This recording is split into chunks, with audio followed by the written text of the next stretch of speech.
Good morning dear students. फिर से आज आपका ऑनलाइन एजुकेशन की कक्षा में स्वागत है। और प्रिय छात्रों, आज मुझे आपको बताते हुए बेहद हर्ष हो रहा है कि हमने पिछले दिनों से प्रयास करने के बाद हमने माइक्रो इकोनॉमिक्स के पूरे टॉपिक को क्लियर किया और अब हम मैक्रो का भी आज अंतिम वीडियो आपकी बना रहे हैं। इस अंतिम वीडियो पर आप देख रहे हैं और इससे मुझे एक बात याद आ रही है कि कर्त कर्त अभ्यास के जड़मूति और सिद्धांत रस्सी की आवत जावत पत्थर पर पड़त निशान, ये दुआ सभी बच्चों ने सुना है। बच्चों, तो आपने पता है कि यदि हम थोड़ा थोड़ा करते हैं तो बारी बारी वो रस्सी होती है, वो भी बार बार पत्थर पर जाने के बाद पत्थर पर निशान छोड़ देती है। उसी प्रकार यदि आप बार बार काम करते हैं तो आप भी कर पाते हैं। अक्सर मैं आपको सच बता रहा हूं कि जिस दिन मैंने पहली वीडियो बनाई थी तो मुझे ये था कि इतना लंबा सारा सिलेबस है, इसको मैं कैसे पूरा कर पाऊंगा, लेकिन ऐसा नहीं हुआ। बहुत ही सहज भाव से मैंने रेगुलरली वीडियो बनाना शुरू किया आपकी सेवा के लिए और बड़ी आसानी से ये आपकी वीडियो बन गई। तो मैं आपको बताता हूँ कि कोई दुर्लभ काम नहीं है। जैसे कि मैंने कल भी आपको बताया था कि तार तार से ताना मुनती मकड़ी सुंदर जाल तने, या आपके दो पहले काफी बार आपके आया चुका है कि इसको मैं दोबारा रिपीट कर देता हूं। बूंद बूंद से सागर भरता, ईंट ईंट से महल बने, तार तार से ताना मुनती मकड़ी सुंदर जाल तने। यहाँ छात्रों, मेरा बार बार कहने का भाव यह है कि यदि आप रेगुलर करते रहें तो कोई बड़ी बात नहीं है, आप धीरे धीरे अपने लक्ष्य को प्राप्त कर लेते हैं। मुझे भी यह बड़ा अजीब सा लग रहा था कि इतनी सारा सिलेबस है, इनको कैसे कवर कर पाएंगे, लेकिन आप लोगों का प्यार है बच्चों का, जिनके कारण आपके कमेंट देख के और सब कुछ देख के मुझे लगा कि ये कोई दुर्लभ काम नहीं है और मैंने रेगुलर काम करना शुरू किया और आपके लिए ये मैटर तैयार किया। मुझे उम्मीद है आप बच्चे भी इसी प्रकार रेगुलरली इन वीडियोज को देख करके अपनी नॉलेज को बढ़ा सकते हैं और उसमें कर सकते हैं, बढ़ सकते हैं। मुझे उम्मीद है जिस प्रकार मुझे सफलता मिली आपको भी सफलता जरूर मिलेगी, क्योंकि परमात्माओं की सहायता करते हैं जो सहायता आपने करते हैं। तो जो सहायता आपने खुद की करेंगे, परमात्मा उससे उनकी सहायता करेंगे और आप उससे ही सफलता की ओर बढ़ेंगे। इन्हीं के शब्दों के साथ मैं आज आपको लास्ट वीडियो दे रहा हूं इस मैक्रो की। इसके बाद हम अन्य विषयों पर, अन्य टॉपिकों पर या दूसरी जो आपके बोर्ड के एग्जाम हैं उनसे संबंधित विषय पर वीडियो लेकर आऊंगा। वो आपकी ऊपर डिपेंड करता है कि आपकी तरफ से मुझे कितना प्यार मिल पाता है आपके कमेंट के जरिए। तो उनके लिए मैं कोशिश करूंगा, प्रयास करूंगा कि आपको बहुत ज्यादा बेनिफिट होए। लेकिन ज्यादा बातें नहीं करते हुए मैं आपको आज का लेके चल रहा हूँ टॉपिक पर। आज का टॉपिक है भुगतान शेष का सेकंड पार्ट, भुगतान शेष का सेकंड पार्ट। और इस पार्ट में हम पढ़ रहे हैं कि भुगतान शेष के खाते, विभिन्न मदे व प्रतिकूल भुगतान शेष है वो कैसे ठीक करते हैं, क्या प्रतिकूल भुगतान शेष है, इसके बारे में हम बात करेंगे। तो सबसे पहले हमारा टॉपिक है भुगतान शेष के खाते। तो सर डियर स्टूडेंट्स, आप सभी को पता है कि भुगतान शेष के बारे में हमने पूरा डिटेल से आपको पहले बता दें कि इसके कितने प्रकार खाते होते हैं। तो इसके दो खाते होते हैं, एक चालू खाता और एक पूंजीगत खाता। कितने खाते होते हैं? दो खाते होते हैं भुगतान शेष के। चालू खाता जिसको हम करंट अकाउंट कहते हैं। तो इस करंट अकाउंट में तीन प्रकार की मदें होती हैं, दृश्य मदें, अदृश्य मदें, एक पक्षीय भुगतान।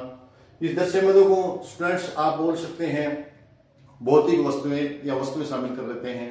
जो हमें वस्तुएं दिखाई दे रही हैं उनका आयात और निर्यात की मदों को शामिल करते हैं। और यह मैं आपको स्पष्ट कर दूं कि जो हमारी वस्तुएं हैं, यदि हम निर्यात करते हैं तो हमारे देश में पूंजी आती है। वस्तु निर्यात करने से पूंजी आती है, तो हम इनको घनात्मक में लिखेंगे। और जो अदृश्य मदे हैं इसके अंदर हम सेवाएं लिखते हैं। इसमें भी इसी प्रकार जो हम सेवाएं देते हैं किसी को तो उसके बदले में हमें पूंजी, जो मनी है वो हमारे आता है, पूंजी आता है, तो इसलिए इसमें हमें उनको पॉजिटिव में लिखेंगे। और जो हम कोई सेवाएं हम किसी के लेते हैं उसके बदले में हम जो पूंजी देते हैं, पैसा देते हैं, ये उसके लिए हम अदृश्य मदे हैं उसका हम ऋणात्मक में लिखेंगे जब भी हम इनके खाते में लिखेंगे। एक पक्षीय भुगतान, इसको अंतरण भी कहते हैं। एक पक्षीय भुगतान ये होता है कि जिसमें हमने ना कुछ वस्तु ली ना कुछ सेवाएं ली, बल्कि दिया है। इसके लिए उदाहरण के लिए आप जैसे उपहार दिया किसी को, या किसी शेष या हस्तांतरण है, कोई छात्रवृत्ति है या अनुदान है, उस प्रकार का एक पक्षीय भुगतान में अंतरण में आएगा। इसको अंतरण के नाम से जान सकते हैं, इसको आप वस्तुओं के नाम से जान सकते हैं, इसको आप सेवाओं के नाम से जान सकते हैं। तो एक पक्षीय भुगतान एक देश को दूसरे देश करते हैं तो इसमें भी हमारा नेगेटिव और पॉजिटिव दोनों होता है। यदि हमने किसी को एक पक्षीय भुगतान किया है, दूसरे देश को शेष विषयों को किया है, तो उसमें हम उसको किया तो पूंजी गई है, इसका मतलब हम ऋणात्मक में लिखेंगे। यदि किसी ने हमें किसी से अनुदान मिला है या कोई छात्रवृत्ति या अनुदान किसी प्रकार का भी मिला है जो इन दो में नहीं आता है, तो उसको हम पॉजिटिव में लिखेंगे। मिला है तो पॉजिटिव में लिखेंगे, दिया है तो नेगेटिव में लिखेंगे। तो मेरे ख्याल में इसमें चालू खाते के बारे में आपको पूरी डिटेल से जानकारी मिल गई होगी, मेरे ख्याल में कोई दिक्कत नहीं। इसके बाद एक पक्षीय अंतरण है, यह एक अंतरण देश के दूसरे देश के एक तरफा किए जाते हैं, इनका व्यापारिक लेन देन से कोई संबंध नहीं होता, अर्थात प्राथमिक मुद्रा में कोई भुगतान नहीं किए जाते। इसके बाद दूसरा पूंजीगत खाता। पूंजी खाता क्या है? दो नंबर पे होता है पूंजी खाता। पूंजी खाता वह खाता है जो एक देश के निवासियों तथा शेष संसार के निवासियों के द्वारा किए गए उन सभी लेन देनों से संबंधित है जिनमें किसी देश की सरकार व निवासियों की परिसंपत्तियों और दायित्वों का परिवर्तन होता है, जिसके कारण उस देश में निवेश किया, निवेश से संबंधित, या वो दूसरे देशों ने हमारे देश में निवेश किया, उससे संबंधित है। यदि कोई पूंजी हम दूसरे देश में जाकर निवेश करते हैं तो हमारी पूंजी वहां गई है। तो इस प्रकार इसमें कौन कौन से सौदे आते हैं? इसमें 4 प्रकार के सौदे यहाँ दर्शाए हैं। नंबर 1 सरकारी सौदे जो सरकार के द्वारा लेन देन किया जाता है। दूसरा है निजी सौदे जो सरकार को छोड़ करके, या इसको निजी गैर सरकारी कह सकते हैं हम। और तीसरा प्रत्यक्ष निवेश, और चौथा पोर्टफोलियो निवेश। ये है आपके। तो पहला तो सरकारी सौदे हैं, उनका अंतर्राष्ट्रीय सौदों को कहते हैं जिनके कारण किसी देश की सरकार या उसकी एजेंसी की परिसंपत्तियां दायित्वों की स्थिति प्रभावित होती है। उदाहरण के लिए ए देश द्वारा बी देश से ऋण प्राप्त करना। गैर सरकारी या निजी सौदे वे होते हैं जिनमें व्यक्ति, घरेलू क्षेत्र तथा निजी व्यापारी उद्योग के सौदे शामिल होते हैं। उदाहरण के लिए ए देश का किसी व्यक्ति बी देश में निवेश करना। प्रत्यक्ष निवेश, इसका अर्थ है विदेशों में परिसंपत्तियों को खरीदना तथा उन पर नियंत्रण रखना। उदाहरण के लिए बी देश का किसी कंपनी द्वारा ए देश में किसी कंपनी की परिसंपत्तियों को खरीदना। अगले चौथा पॉइंट पोर्टफोलियो निवेश। इसको समझने वाली बात है। विदेशों में परिसंपत्तियों को खरीदना किंतु उनका कोई नियंत्रण न होना, उसको कहते हैं पोर्टफोलियो निवेश। बी देश के निवासियों द्वारा ए देश की किसी भी कंपनी के शेयर या बांड खरीदना। पोर्टफोलियो निवेश क्या होता है?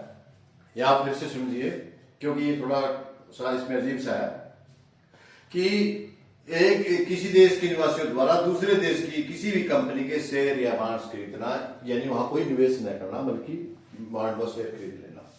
इस प्रकार इसको हम एक्सप्लेन कर सकते हैं। यहां पर कुछ बातें याद रखने वाली है, यह है कि सभी पूंजीगत लेन देन सौदे जिनके कारण विदेशी विनिमय का प्रभाव देश में होता है उन्हें भुगतान शेष पूंजी खाते में धनात्मक पदों में लिखा जाता है। यानी जहां पर वस्तुएं दूसरे देश में जाएंगी और पूंजी हमारे देश में आएगी तो धनात्मक होंगी, और जिनसे हम आयात करेंगे तो वस्तुएं मारेंगी, पूंजी का प्रवाह है वो शेष विषयों में जाएगा तो उसको हम ऋणात्मक में काउंट करेंगे। ये थोड़ा सा आपको याद रखना है। यदि उदाहरण के द्वारा बताएं तो आपको शेष विषयों से ऋण और गैर निवासियों द्वारा हमारे देश में प्रत्यक्ष निवेश करना, यह हमारा धनात्मक पदों में होगा।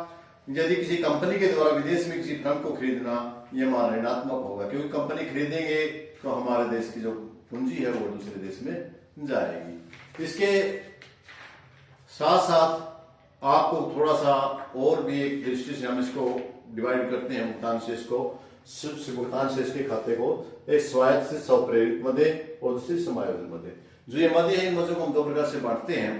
स्वायत्त स्वप्रेरित मदे भुगतान शेष की खाते के वे मदे हैं जिनका संबंध ऐसे सौदों से होता है जो अधिकतम लाभ के उद्देश्य द्वारा किए जाते हैं। जो स्वप्राप्त या स्वायत्त प्रेरित मदे हैं, ये वे मदे हैं जिन पे अधिकतम लाभ होता है, अधिकतम लाभ से प्रेरित होकर के किए जाते हैं, उद्देश्य से किए जाते हैं, या फिर जिनका संबंध देश के भुगतान शेष स्थिति की धनात्मक और ऋणात्मक अनुकूल प्रतिकूल से कोई संबंध नहीं होता। इनका अनुकूल या प्रतिकूल से कोई संबंध नहीं होता। समझ में आया आपको?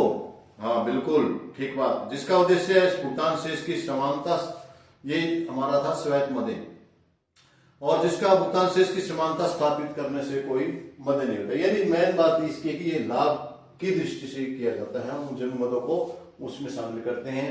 दूसरा, जैसे कि नाम से ही पता है, समायोजन। समायोजन कौन सी होती हैं?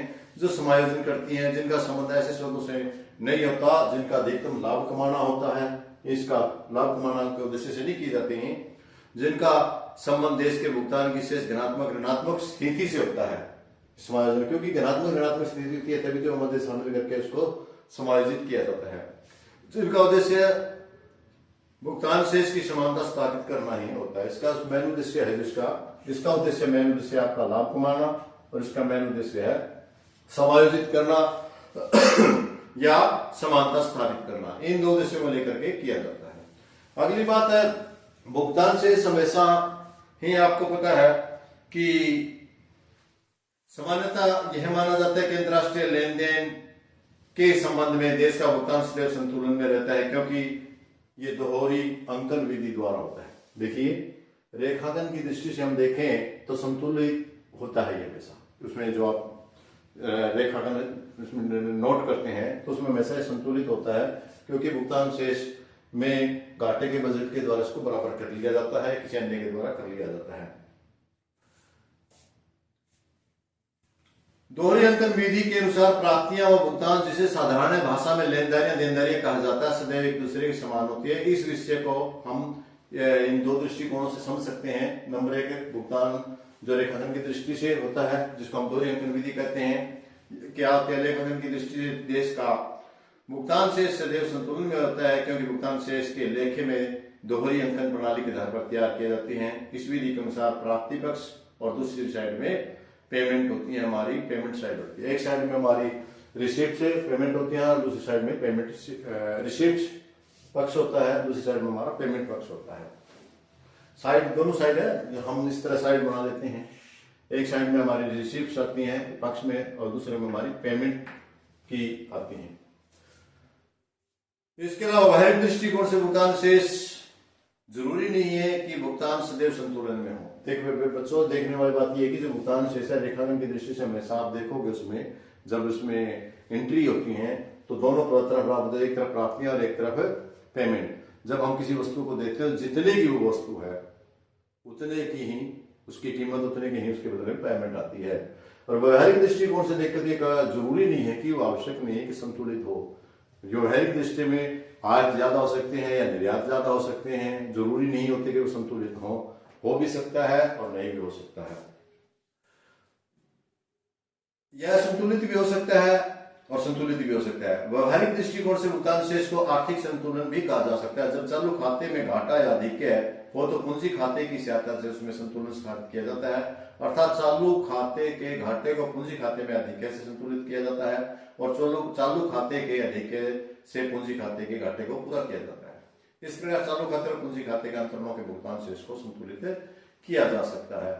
तो बड़ा ही समझने वाली बात है कि चालू खाता भुगतान सदैव संतुलित नहीं होता। यदि हम किस दृष्टिकोण से देखें, व्यवहारिक दृष्टिकोण से देखें, और यदि हम देखें इसके दृष्टिकोण से तो ये हमेशा ही। अब बात आती है आपकी प्रतिकूल भुगतान की। ये भी एक इसका टॉपिक है, कई बार ये भी हमारा प्रश्न पूछ लिया जाता है पेपर एग्जाम के टाइम में, काफी बार ये आता है आपका प्रश्न। और इम्पोर्टेंट है कि जो भुगतान प्रतिकूल भुगतान हो गया है तो उसको हम ठीक कैसे करें। तो उस ठीक करने से पहले हम प्रतिकूल भुगतान को जानने का प्रयास करें। जो प्रतिकूल भुगतान है वह असंतुलन क्या है। जो प्रतिकूल भुगतान होता है ये होता क्यों है, क्या है ये असंतुलित स्थिति। उसमें कहते हैं जब भुगतान शेष या तो बचत वाला है या घाटे वाला है। संतुलित ना हो गया तो बचत वाला है, जैसे हमने बचत का भुगतान शेष बचत का और घाटे का हमने पीछे वीडियो में किया था वो है। तो इसको भुगतान शेष के संतुलन तब पाया जाता है जब सभी प्राप्तियां भुगतान का शुद्ध शून्य होता है, अर्थात जब सभी प्राप्तियां भुगतान बराबर होते हैं, जब शुद्ध शेष धनात्मक होता है या असंतुलन बचत शेष को प्रकट करता है। दूसरी ओर जब शुद्ध शेष ऋणात्मक होता है या असंतुलन घाटे का होता है। तो असंतुलन के कारण क्या है। भुगतान शेष में असंतुलन के कई कारण जिन्हें मोटे तौर पर 3 श्रेणियों में बांटा जाता है, आर्थिक तत्व, राजनीतिक तत्व, सामाजिक तत्व। इनके कारण हो जाता है भुगतान संतुलन। लेकिन जो हमारा प्रश्न है वो आज का प्रश्न है कि इसको हम ठीक कैसे करें। कि जो भुगतान संतुलन के कारण तो कई हैं जिनको हमने पहले भी बताया, कोई हो सकता है कि वहां की सरकार जिम्मेवार हो, वहाँ की सिस्टम जिम्मेवार हो, या अन्य और भी कारण हो सकते हैं कि देश विकसित है कल विकसित है, अनेक कारण हो सकते हैं उसके।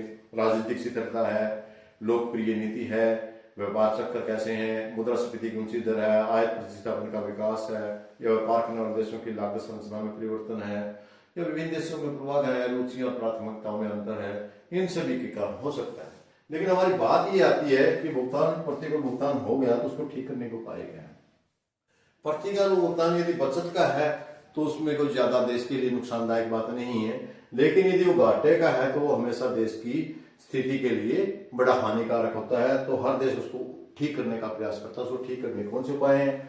सबसे पहला है आयात प्रोत्साहित। इसका मतलब स्टूडेंट्स आपको पता है कि आयात हम जब मंगवाएंगे तो हमारे देश की पूंजी का प्रवाह है वो शेष विषयों की ओर होगा, शेष विषयों की ओर होगा, हम उसने मंगाने पूंजी की ओर जाएगा तो हमारे लिए बड़ा नुकसानदायक होगा। तो उसके लिए हम क्या करेंगे कि आयत है उसको उत्साहित ना करें, उसको डोमाइज करें, उस पर कर्ज ज्यादा लगाएं जो आयत लोग मंगा रहे हैं, जिससे प्रेरित होकर के लोग वस्तु कम आयत करें। इसके साथ साथ दूसरा है निर्यात प्रोत्साहन। निर्यात प्रोत्साहन इसी प्रकार कि आयत को हमने हतोत्साहित करना है, इसको निर्यात को प्रोत्साहन देना है। हमारी वस्तु है उनको हमने दूसरे देश में भेजने का ज्यादा से ज्यादा प्रयास करना है ताकि वहां की पूंजी का प्रवाह है शेष विषय से अपनी अर्थव्यवस्था की ओर, अपने देश की ओर हो। और जो आयत को प्रोत्साहित करने की बात आई थी हमारे, फिर निर्यात को आयत को हतोत्साहित करने की, तो इसमें हम लिख सकते हैं आयत कर लगा करके, आयत कोटे बना करके, आयत प्रोत्साहनों को उत्साहित करके निर्यातों को हम कर सकते हैं। निर्यात में वृद्धि द्वारा भुगतान शेष की स्थिति उसमें सुधार करना सबसे उत्तम उपाय माना जाता है। प्रतिकूल भुगतान शेष के सुधार के लिए देश की निर्यातों को प्रोत्साहन देना चाहिए। निर्यात पर जितने कर हैं उनको हटा देना चाहिए और प्रतिबंध हटा देने चाहिए। निर्यात लोगों को विशेष सुविधाएं दे देनी चाहिए। विदेशों में वस्तुओं की मांग बढ़ाने के लिए प्रचार या प्रचार करना चाहिए ताकि ज्यादा से ज्यादा प्रोत्साहन हो सके। इसके बाद जो तीसरा पॉइंट है इसका है मुद्रास्फीति। मुद्रास्फीति का अर्थ मौद्रिक नीति से है, जिसके चलन से मुद्रा की मात्रा को कम किया जा सकता है। जो हमारे अर्थव्यवस्था में मुद्रा है उसका, क्योंकि जितनी ज्यादा लोगों के पास मुद्रा होगी वो वस्तु वहां से मंगवाने का प्रयास करेंगे तो उस पूंजी को, मुद्रा की स्थिति को विस्थिति में बदलने का प्रयास किया जाना चाहिए। यानी इस प्रकार की मौद्रिक नीति अपनानी चाहिए जिसके अंतर्गत चलन में मुद्रा की मात्रा कम हो सके, कीमतें और लोगों की मुद्रा की आय कम हो जाए। केंद्रीय बैंक की दरों में वृद्धि, खुले बाजार की क्रियाओं व अन्य उपायों द्वारा अर्थव्यवस्था में साख की मात्रा कम कर देनी चाहिए, जिससे कीमतों में कमी आएगी और लोग मौद्रिक आय कम हो जाएगी। कीमतों में कमी के कारण निर्यातों में वृद्धि होगी और लोग मौद्रिक आय में कम होने के कारण कम आयत हो जाएंगे, कम मंगाएंगे, जिससे प्रतिकूल भुगतान में सुधार हो जाएगा। तो अब ये आपका ये टॉपिक हो गया हतोत्साहित और निर्यात प्रोत्साहित और मुद्रा विस्फीति का आपके समझ में आ गया कि मुद्रा कम कर देनी चाहिए। इसके बाद अवमूल्यन, ये टॉपिक समझने वाला है। तो अवमूल्यन क्या आता है? अवमूल्यन शब्द है ऐसी नीति से है जिसके अंतर्गत देश की सरकार अपनी मुद्रा के मूल्य को विदेशी मुद्राओं के बदले में घटा देती है। देखिए समझिए, यह समझने वाली बात यह है जैसे $1 है, इसके बदले हमारा जो करंट में चल रहा है वो हमारा 75 रुपए के बराबर है, ठीक है। यदि हम इसकी घटा दें, $1.80 का कर दें तो हमारे विदेशों में हमारी वस्तुओं सस्ती हो जाएगी, तो वो लोग ज्यादा खरीदेंगे। इसके फलस्वरूप आयात महंगे हो जाएंगे और निर्यात सस्ते हो जाएंगे, क्योंकि हमने $1 की जो वस्तु लेंगे ये उन्हें 80 रुपए अदा करने पड़ेंगे। यदि आयात करेंगे तो ज्यादा पेमेंट देनी पड़ेगी, और यदि निर्यात करेंगे तो हमारी वस्तु दूसरे देशों में जाके सस्ती हो जाएगी, जिससे हमारे निर्यात को प्रोत्साहन मिलेगा और आयात को आय घटेगा। इसके बाद जो हमारा लास्ट टॉपिक हो जाता है वो है विदेशी निवेश को प्रोत्साहन। जो विदेशी लोग हमारे देश में आकर के निवेश करते हैं उसको हमने हौसला देना चाहिए, प्रोत्साहन देना चाहिए, उनको ज्यादा से ज्यादा बढ़ावा देना चाहिए ताकि विदेशी करेंसी का प्रवाह है शेष विषयों से हमारे देश में हो, जिसके कारण हम इस प्रतिकूल जो हमारा भुगतान है वो ठीक हो जाए। तो मेरे ख्याल में अच्छे से आपको समझ में आया होगा। तो आज के चैप्टर में इतना ही था। यह इसी के साथ आपका इस पाठ के साथ साथ आपकी मैक्रो बुक का भी सिलेबस पूरा होता है, और मुझे उम्मीद है कि मैंने प्रयास अपनी तरफ से पूरा प्रयास किया, आप बच्चे भी पूरी कोशिश करेंगे बेटा। लेकिन बात वही है, एक बार आपने ध्यान देना है कि आप एकदम से सारे सिलेबस को करने का प्रयास ना करें। मैंने कल भी आपको उदाहरण दिया था कि यदि आपको 1 क्विंटल गेहूं दे जाए और कह दिया जाए कि लो आपको खरीदी के उठा एक बार में लेके जाओ, तो आप नहीं ले पाएंगे। और यदि आपको ये निर्देश दिया जाए कि आपको 100 दिन के अंदर इसको लेके जाना है और हर रोज साथ में इसको 1-1 किलो करके लेके जाना है, नियमित रूप से लेके जाना है, तो 100वें दिन आपके पास वो वापस आपके घर तक पहुंच जाएगी। मेरे यहाँ कहने का तात्पर्य ये है कि आप टॉपिक वाइज एक एक टॉपिक लेकर के क्रमबद्ध से और टॉपिक वाइज रेगुलर करते रहिए, तो कोई बड़ी बात नहीं है। बड़ी आसानी से, बड़े हंसते हंसते खेलते खेलते आप इस काम को कर पाएंगे और सफलता की ओर पहुंचेंगे। मुझे भी ऐसे ही लग रहा था कि इतना बड़ा सिलेबस है, कैसे हम इसको बच्चों तक वीडियो के माध्यम से पहुंचा पाएंगे। लेकिन जब मैंने कहा इसकी शुरुआत की और रेगुलर से इसको करना शुरू कर दिया, तो ये काम बड़ा आसान हो गया। कहते हैं नहीं, कोशिश करने वालों की कभी हार नहीं होती, बिना किए कभी जयकार नहीं होती। तो प्रिय छात्रों, यदि कुछ पाना है तो कुछ त्यागना तो पड़ेगा, समय तो आपको देना ही पड़ेगा। मैंने बड़ा प्रयास किया तो मैं आज इस मुकाम पर पहुंच गया कि मैंने यह सारी वीडियो आपको दे दी। आगे मैं कोशिश करूंगा, आपका प्यार मिला तो और अन्य विषयों के साथ, अन्य टॉपिकों के साथ आपके सामने फिर पेश होगा। तब तक के लिए आप बच्चों से इजाजत चाहूंगा। सभी का देखने वालों का बहुत बहुत धन्यवाद।